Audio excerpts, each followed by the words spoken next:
You're listening to the North Parkway Podcast, weekly talks designed to help you take the next step in your spiritual journey. You can learn more about our church at northparkway.org. And if these talks are helpful to you, consider using the link in the description to give. Your financial support helps us continue to make great content. All right, well, that's enough intro. Let's get to today's talk. Thank God that you didn't learn to tie your shoes in the AI age. Do you imagine if you went to mom when you were 4 and you're like, "Mommy, can you help me learn how to tie your shoes?" And she says, "Hang on a minute, honey. Hey, Google, give me instructions on how to tie shoes." And then Google gave something like this. Put the shoe on your foot. Make sure your heel is pushed fully into the heel cup of the shoe. Check that the tongue is centered. Look at the 2 lace ends. 1 lace comes from the left side. 1 lace comes from the right side. Hold 1 lace in each hand. Pinch each lace near its end using your thumb and index finger. Move the right lace across the middle of the shoe. Place it over the left lace. The laces should form an X. Hold the crossing point with your finger so that it does not slide. Take the lace that is now in the top of the X. Move it underneath the other lace. Push it through the opening below the cross laces. Pull the lace completely through. Grab both laces. Ends again. Pull outward. Here you go, honey. Do it. You're like, ooh. What? What?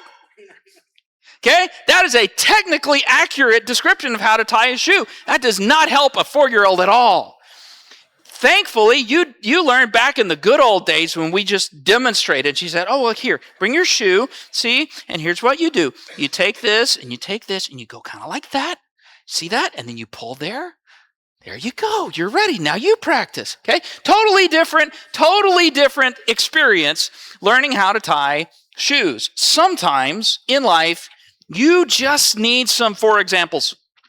Sometimes you just need to watch the YouTube video to see where the bolt is under the hood so that, okay, there you go. You could describe it for 10 minutes, but if somebody says, "Right there, see right there, you move that over, and then the bolt right there," and okay, sometimes that's just what you need. Let's be honest. Sometimes Christianity feels more like this than this, okay? Sometimes podcast guys feels more like the complicated instructions than the, "Here, let me show you how to tie your shoe." Sometimes, as much as we try for it not to be, sometimes being in church is like, "Wow, I learned some great stuff. What on earth am I supposed to do with that?" Now, I have more knowledge. Sometimes you see a video on Facebook because somebody shares it with you, or sometimes you're reading a passage in the Bible and you're like, "Okay, I know a little bit more history, but what am I supposed to actually do with that?" And sometimes it feels like the values of Christianity are just kind of floating out in the clouds somewhere. And if your goal as a Christian is just to ascribe to a lofty theological idea, then that's good. The more knowledge you cram in your brain, you're great. But last week we said that Christianity doesn't actually help you unless you do it. It doesn't actually benefit you unless Jesus said, "The blessing is for those who hear my words and do them." And it's hard to and do them when all of the values and the ideas are still floating out here somewhere. I need some for examples in life. I need some for examples for my kids. I need some for examples for me. If I want to live a healthy Christian life, then all of my life should be kind of one never-ending string of object lessons where I say, "Oh, this reminds me of what Jesus said about how to treat my neighbor. This reminds me of what happened when Saul heard the instructions and didn't follow them the right way. This reminds me of this, and this reminds me of this." You say, "Well, that sounds great. If you're a pastor, that probably happens to you all the time." Pastor Chris, for the rest of us, it's not so easy. But it can be easy because taking the truths out of the clouds and putting them into practice is not just an ideal, that's God's expectation. All through the Bible, that's presented as the norm. That's presented as what we're supposed to do. That's what Jesus anticipated all of us would do. And I want to talk to you today about how you can do that without needing me to put the application together for you. How you can do that without needing a theological degree. How you can do that and it actually works with your regular schedule. It's not actually nearly as difficult as it sounds. And the answer to how can I take Christianity out of the clouds and make it practical, the answer is going to be the most Sunday school answer. Some of you guys remember Sunday school. Way back in the day, you came an hour earlier to church, so you had like church 1 and then donut break and then church 2. Okay, I don't know why we crammed it all into one day, but that's how we did it, okay? It's going to sound like the most obvious answer that you've ever heard, but it is the answer. I'm going to tell you what to do and how to do it today. Here's the what to do, and then we'll get into how. Okay, write this down in your notes if you're filling in the blanks in person, in paper, or maybe you're following on the YouVersion Bible app, or if you're watching online, you can get the notes. Just look in the description on the show that you're on. You can get them right there. Okay? Write this down. If God's word is part of your daily life, his values will be too. If his word is part of your daily life. By his word, okay, in case some of you guys are not hip to the church lingo, okay, that's a church lingo kind of term, word, which means like all of them, okay? If God's teachings, if God's truths from the Bible are part of your daily life, then the values inside them will be part of your daily life. They will naturally just kind of soak into everything, sort of like the carpet that I foolishly put in the storage room of my basement. I found that the storm from the other night exposed a very mild leak in the storage room in my basement, and my carpet found every drop of that and just went and smelled horrible, okay? Pro tip, don't put carpet in the storage room of your basement, okay? It'll soak in, it'll soak in. Here's what God said in the Old Testament, and it was still an expectation in the New Testament. God gave the Bible, the commands, to Moses, and Moses comes down from the mountain, and he gives them to the nation of Israel. Here are the things that God said. Here's how you're supposed to live. And he says this as a teaching moment near the end of his life when he's like, all right, I'm not going to be around to teach you guys in person. You're going to have to learn this for yourself. Moses says this, inspired by the Holy Spirit. Deuteronomy 6, chapter 6, verse 1. He said, these are the commands, decrees, and regulations that the Lord your God commanded me to teach you. And here's kind of like what Jesus said. If, everybody say if, okay, this the you, it's not for everybody. He says, if you obey his decrees and commands, you will enjoy a long life. There's good stuff that comes. If you obey it, it will benefit you. He said, you must love the Lord your God with all your heart and all your soul and all your strength. Somebody came to Jesus in the New Testament and said, Jesus, what's the most important command? There are a whole bunch of rules in the Old Testament. And Jesus said, well, the most important one is this. He said, love God with all your heart, all your soul, and all your strength. And he says, love your neighbor as yourself. You do that, you got everything. Okay? So that's the important part, okay? He says, be fully immersed, have all of yourself involved in this. And then he goes on, he says, and you must commit yourself wholeheartedly to these commands I'm giving you today. Repeat them again and again to your children. Talk about them when you're at home and when you're on the road, when you're going to bed and when you're getting up. Tie them to your hands, wear them on your forehead as reminders. Write them on the doorposts of your house and on your gates. He says, guys, you got to get fully, deeply immersed in this thing called the Bible. Then you will be able to follow the stuff because you'll know it well. Then you won't have those where you're like, oh man, I should have thought about that. I totally messed that up a couple of weeks ago. Okay, you'll have it in the moment when you're immersed. Have any of you guys ever had a friend who's been, oh, you got to watch this show. You got to watch this show. You got to watch this show. And you're like, okay, fine. You fire it up on Netflix and you watch it and you're like, oh, it's getting kind of late, but we could probably watch one more, right? And then you watch one more, and then you watch one more, and then it's 4:30 a.m., and you got to get up in the morning, and you go through like 7 seasons of the entire show in like a week and a half. Anybody ever had that kind of like, I'm just watching as much as I can? Or some of you guys, any gamers, Any gamers ever, when the release date for your favorite game is announced, you're like, I'm taking off that weekend? I'm taking off of work? Okay, yeah, there are a few of you out there, right? I'm not doing anything else. I'm playing.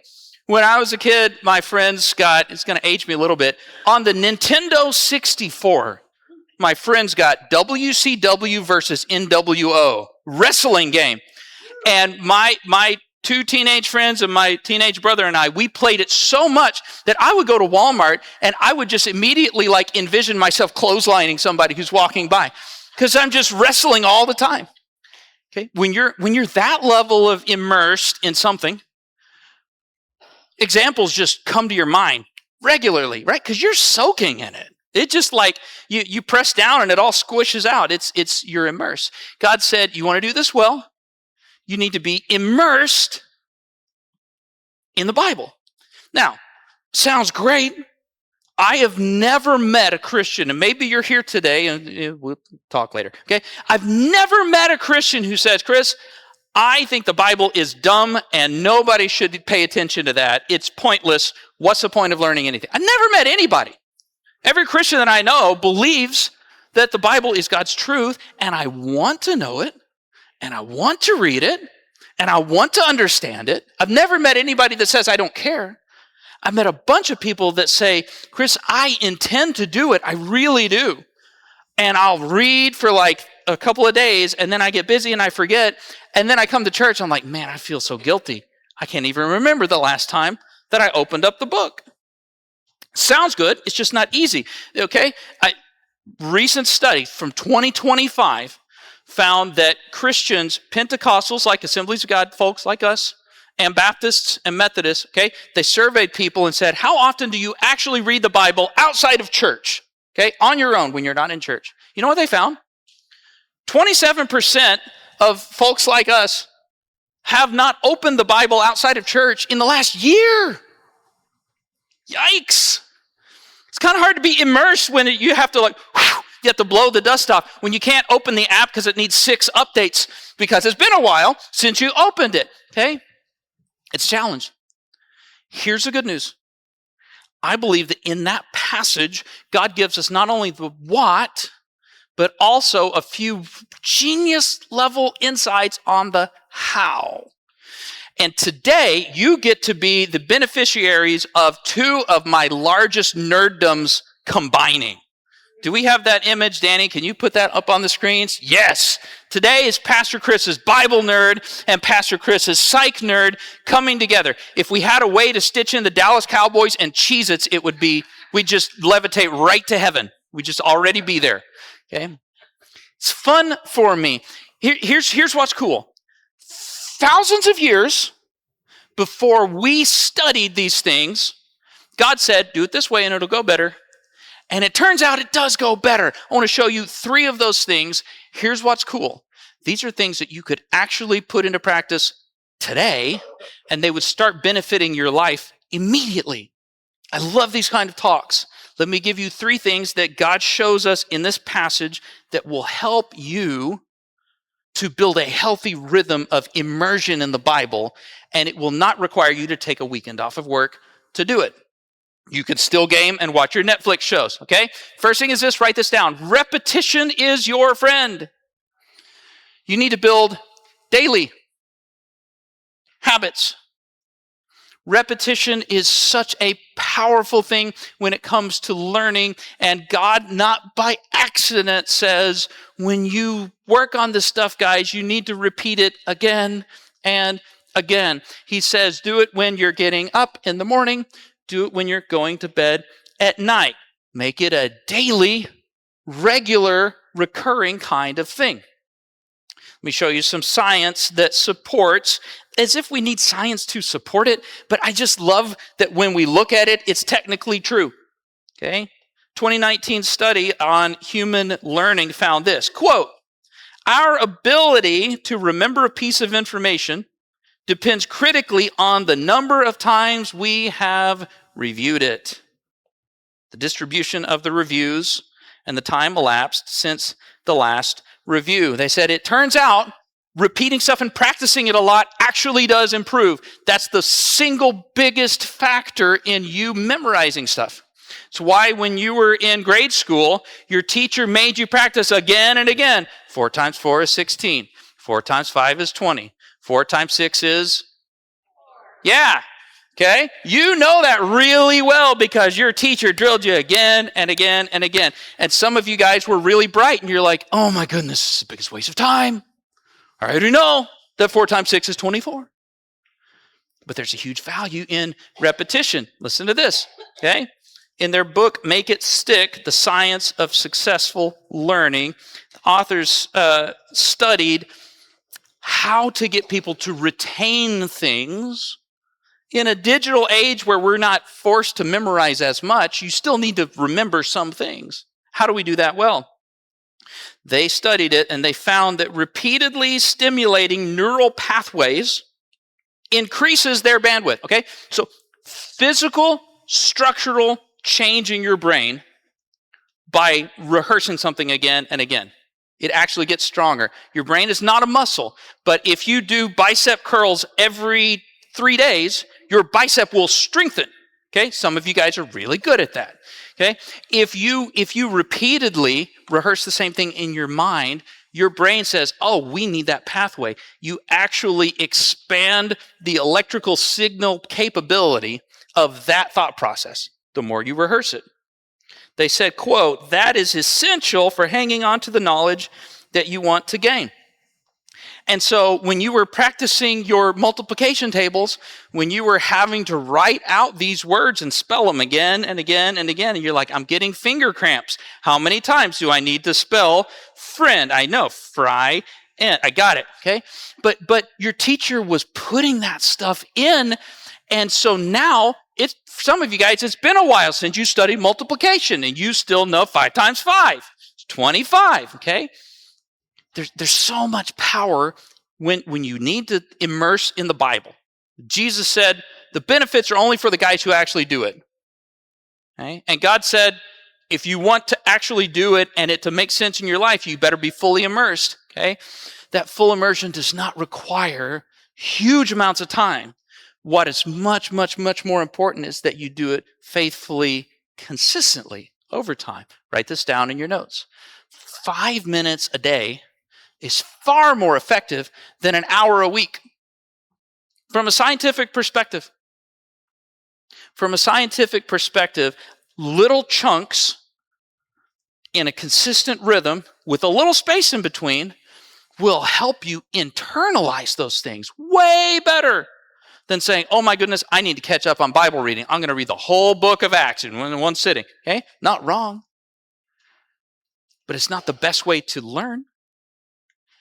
God said you need to repeat these things again and again. Do it in the morning, do it in the evening. Let me give you just Pastor Chris's personal recommendation. If you really want to internalize the Bible and learn it well, here's how I've started studying. Okay? Take one book from the Bible at a time and and you could do more, some of you guys, but take one book and just read one chapter a day. I don't think there's any chapter in the Bible that takes even 5 minutes to read. They're not long chapters. Do one book, one chapter a day. And here's what I'll do. One chapter a day till I get to the end of the book. And then I'll change to a different translation on the Bible app or grab a different paper Bible. And I'll go back and I'll do it again. One chapter a day. And if you really want to crank it up a notch, sometimes if it's a short one, I'll go back a third time and I'll listen to it one chapter a day. Because sometimes when I'm listening, I hear things that stand out differently because the audio Bible is free in a lot of different translations on the Bible app or on YouTube. Okay? Do you know what happens? Well, Pastor Chris, it'll take you 5 years to get through the Bible. Yeah, maybe. But I learn what I'm studying really well. And about the time that I say, yeah, I already know this. Good. That's what I'm looking for because I need those things to spring to mind when real life situations need God's wisdom. I need that wisdom to be on speed dial. Okay, repetition and daily habits are big. Okay, so that's one. Here's another one. Write this down. Use visual cues as memory triggers.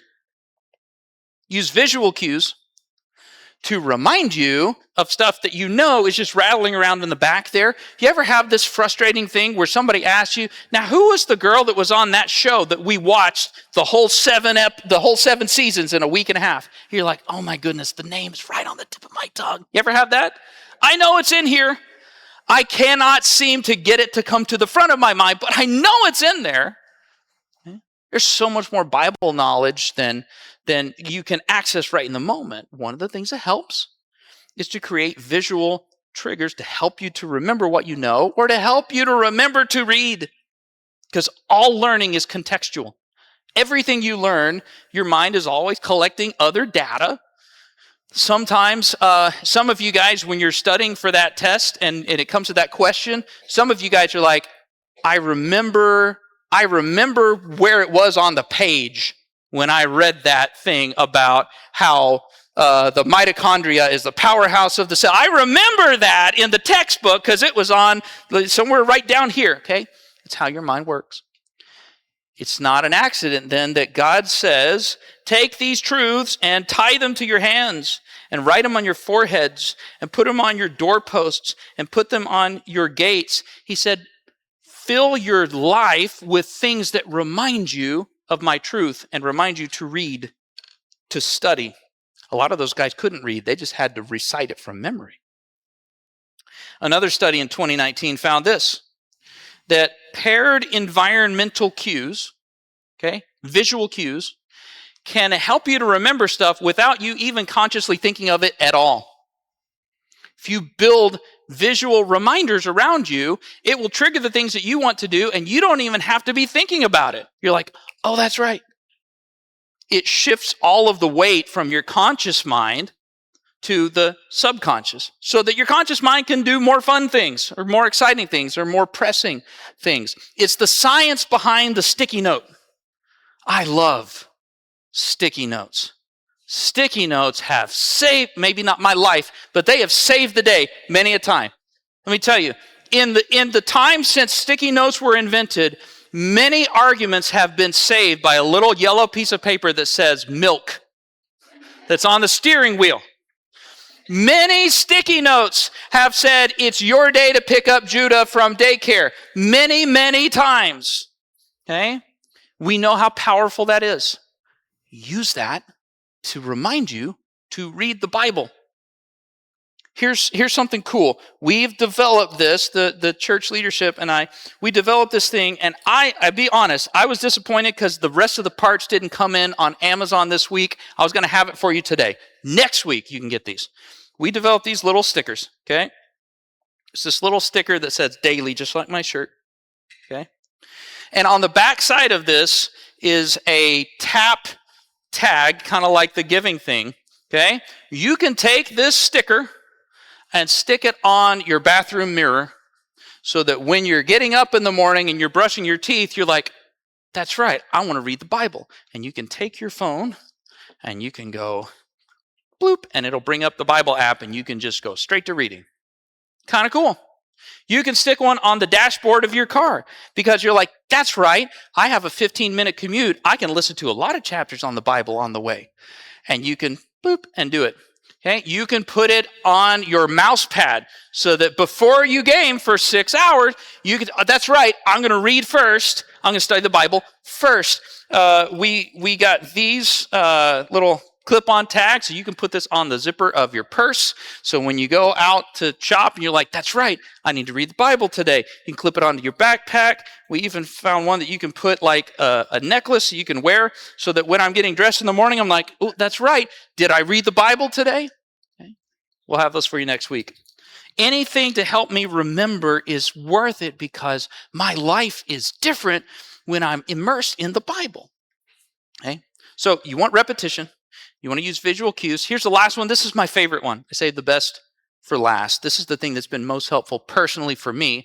And it's cool that something I was doing personally that God was just kind of encouraging me to do, I now realize He also told everybody else to do it, and it's scientifically powerful. Here's the other thing you can do. Write this down. Pair new routines with established ones. Pair new routines with established ones, because I know you're similar to me in this way. How many of you guys, hand raise, how many of you guys would say, Chris, I need one more thing to do like I need a hole in the head? I have enough to remember already. Yeah, okay? And it's stressful when the guy on the stage says, hey, if you don't read the Bible every day, Christianity will not benefit you. That's not actually what I said. But if you want to get the most out of it, you need to. How am I supposed to add one more thing? I'm already forgetting 6 things. I need more sticky notes, right? I already forget a lot of stuff. I know. Listen to what God says here. He says, recite these things when you're going to bed and getting up. Now, going to bed and getting up was already happening with everybody on a regular basis before God said, recite my truths and my commandments when you're doing these everyday things. Do you know what happens when you pair a new behavior with an existing one? You just piggyback. You're just along for the ride. You're like all of those little sucker things that you see on the side of a whale, and the whale is just swimming, and it's got all of this stuff that's just, it's like all the small businesses that sprout up around Walmart, okay? They probably wouldn't have enough business, but if you're close to Walmart and people are there already, okay, you're piggybacking off of something that's already happening. And here's what happens scientifically. Hugh Byrne, in his book Habit Swap, notice this. He said, tethering to existing routines makes any new routine more likely to stick. You're much more likely to do it if you pair it with something that you're already doing, because it transfers the memory from your conscious mind to your subconscious. What are you talking about, Chris? Okay. I'm just going to go out on a limb and say that everybody has a somewhat regular routine of brushing your teeth. Okay? Mom made you brush your teeth when you were little, and you're like, did you brush your teeth? Yeah, totally. And then she checks your toothbrush, and she's like, this is bone dry. You didn't brush it. Get in there and brush your teeth. And you're like, oh. Okay. You already do these things. You're already in a rhythm. Okay? Ladies, you're already in a rhythm in the morning. When I get up, I do this, and I get this makeup, and I do this with my hair. Okay, you guys all eat on a somewhat regular basis. You maybe you have a wind down time where, like, I'm going to lay down in bed and doom scroll until I can't keep my eyes open, and then I'm going to go to sleep. Okay, we already have really well established daily routines that you don't need to think hard to remember to brush your teeth. You don't need to think hard to remember to eat lunch. You eat lunch. You know what I found years ago? What made all the difference for me is that I said, okay, I'm a breakfast guy. I know not everybody is. I'm a breakfast guy. I said, you know what? I'm just going to have breakfast with the Bible. I'm just going to, every day, that's going to be my time to read the Bible. And do you know what? For years, I would be good about reading the Bible, and then I would forget. I would be good about it, and then I would forget. You know what made all the difference for me? Every day I eat breakfast. I'm not going to, and if I start to forget breakfast, this guy right here reminds me, breakfast! Okay? It's hard for me to forget breakfast. And so I paired reading the Bible with breakfast. Now, Sundays, Ethan and I eat breakfast together. The other 6 days a week is just me. And I'm just there with my fork or my spoon and the Bible. And I have been consistently reading and studying, and it's not a hardship for me because I paired it to something that I'm already doing. Some of you guys, you're already driving to work. Okay? And your ears are not super busy on the way.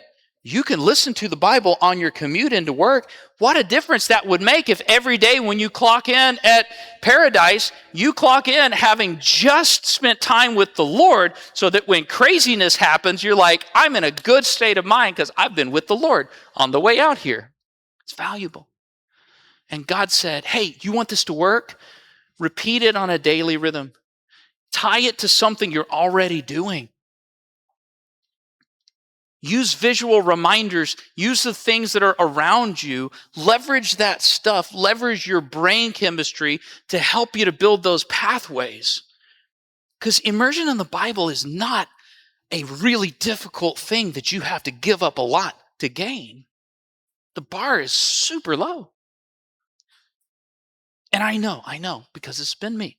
I live just like you do in a society that says more, everything. You can always squeeze more onto your plate. And I know that when the guy on the stage says, you got to be immersed in the Bible and you got to read it every day, I know there's this natural pushback out of your exhaustion that says, I can't add one more thing. I want you to be honest with me and consider, is that reaction, is that voice, is that the voice of the Holy Spirit saying, I can't add one more thing? Or is that you? I would suggest that that pushback is not the Spirit of God in you saying, I should read the Bible and be engaged and grow spiritually, but I'm too busy. I think that's you. And I think if a consistent rhythm of 5 minutes a day would make a huge difference in your life, I think that's worth putting a little bit of effort to get the ball rolling, because there's so much to help you keep it rolling once you do. Okay, what if you tried this, and what if this fall sometime when your teenager comes to you with a crisis in their life, what if right there in the moment you have the godly wisdom to give to them because you've been soaking in it? And you can call Pastor Chris or Pastor Shad, but what if you don't have to because you're like, I know just what to say? What if you're in that moment and you're like, man, I really am struggling with this financial decision. Should I do it or should I not? And right there in the moment, you're like, I know that's not wise. That is because I've been soaking in it. What if you're in that argument with your husband, and right before you go to say that thing, you're like, wait, no, I know that that's not the way to get a resolution. I know the path to resolve this. I know God's wisdom on this. And in the moment it's there, not 5 days later when you're like, yeah, I probably shouldn't have said that. In the moment. It comes from being immersed. There's so much benefit from having those truths not out there in the cloud somewhere, but in real life, on deck and ready to deploy into your life. And that's the way God wants us to live, and that's the way we can live. And what I'm telling you today is that bar is not way up here, it's way down here. And with God's help, you can do it. You can regularly experience God through the Bible and prayer on a day-to-day basis, and it will improve your life. Okay, let me ask you this. Okay, I'm going to put you on the spot, and then we'll wrap up. Joan, has your spiritual life improved since you made a regular pattern of reading the Bible? A little or a lot? A lot. A lot. Where's Stacy at? Stacy, before you started, Stacy's gone on like a 400 and something day Bible reading streak. Awesome. Okay? Has your spiritual life been healthier since you've made that a daily part of your rhythm, or has it been basically the same? 100% better. 100% better. Frank, does daily time in prayer in the Bible, does that ever help you to be a better grandfather to your grandkids, or you're like, no, man, it doesn't really move the needle at all? Always. Always. You are a better granddad because you spend time with the Lord, because He's building you into a better granddad. You're a better grandmother. You're a better mom. We are better humans because we spend time with the Lord, and that time doesn't have to be 6 hours a day. Now, the more is good. If you got more time to spend, do it. You want to read the whole book in a day? That's fine. But what I'm telling you is just the start is a massive, massive help to you. And I want to see us this year, I want to see us grow into that. Okay? So I encourage you, as someone who not only is your pastor, but someone who's also just a fellow traveler along the way, it has made a big difference in my life.